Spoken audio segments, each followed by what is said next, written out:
उत्तर प्रदेश के विभिन्न बोलियों को, भोजपुरी, अवधी, ब्रज और बुंदेलखंडी को इस सदन में सम्मान मिल रहा है और हमारी सरकार तो इन सब के लिए एक एकेडमी का भी गठन, अलग अलग एकेडमी के गठन की कार्रवाई को भी आगे बढ़ा रही है। ये सभी हिंदी की उपभाषाएं हैं, यानी हिंदी की बेटियां हैं। भाषा की समृद्धि के आधार हैं और हमें इसका स्वागत करना चाहिए। ये सदन साहित्यिक, केवल विशुद्ध साहित्यिक और व्याकरण से के विद्वानों की नहीं है,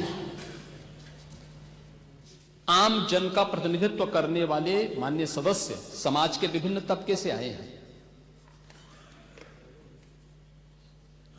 अंतिम पायदान पर बैठे हुए व्यक्ति की आवाज को भी इस सदन में मुखरता मिले, इसके लिए अगर किसी को हिंदी में वह धारा प्रवाह नहीं बोल सकता तो उसको भोजपुरी में भी अपनी बात को रखने का अधिकार मिलना चाहिए, अवधी में, ब्रज में या बुंदेलखंडी में उसको रखने का अधिकार मिलना चाहिए।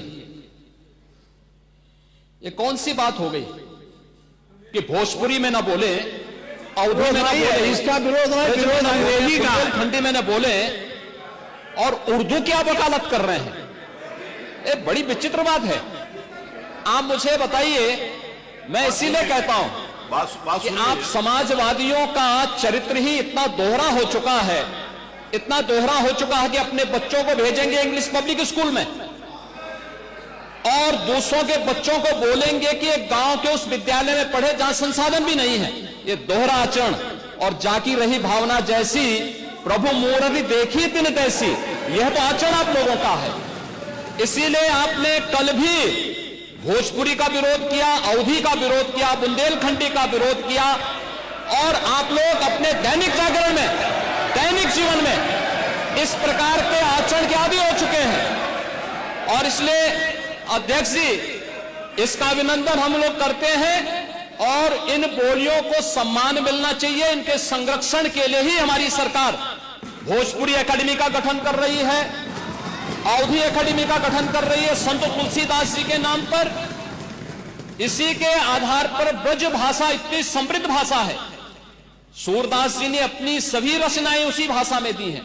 संत तुलसीदास जी ने अपनी कालजयी रचना रामचरितमानस, जो इस सदन में ही नहीं, उत्तर भारत के अंदर और भारत से प्रवासी हुए जितने भी ऐसे लोग हैं जो मॉरिशस में या दुनिया के फिजी में या दुनिया के किसी देश में गए, उनके संकट काल में रामचरितमानस ही तुलसीदास जी का अवधी भाषा में रचा गया रामचरितमानस ही उनका सहारा बना था।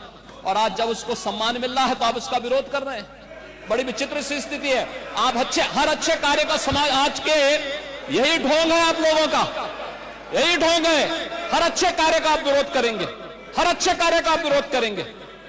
हर अच्छा कार्य जो प्रदेश के हित में है, देश के हित में है, आप उसका विरोध करेंगे। और मुझे लगता है इस प्रकार के विरोध की निंदा होनी चाहिए और हम इसका समर्थन करते हैं जो उत्तर प्रदेश की बोलियों को सम्मान मिल रहा है। मैं आपका धन्यवाद करूंगा और विधानसभा सचिवालय को इस बात के लिए धन्यवाद दूंगा। कल हम लोगों ने यहां पे इसका शुभारंभ किया, समाजवादी पार्टी ने उसका विरोध किया है और मुझे लगता है कि प्रोसीडिंग का हिस्सा होना चाहिए। इनको समाज के सामने एक्सपोज करना चाहिए। अपने बच्चों को ये लोग पढ़ाएंगे इंग्लिश स्कूलों में और दूसरे के बच्चे के लिए अगर वो सुविधा सरकार देना चाहते हो, कहते नहीं उर्दू पढ़ाओ इसको, यानी उसको मौलवी बनाना चाहते हैं, कठपुल्ला पर जोड़ते इसको ले जाना चाहते हैं। ये नहीं चल सकता है।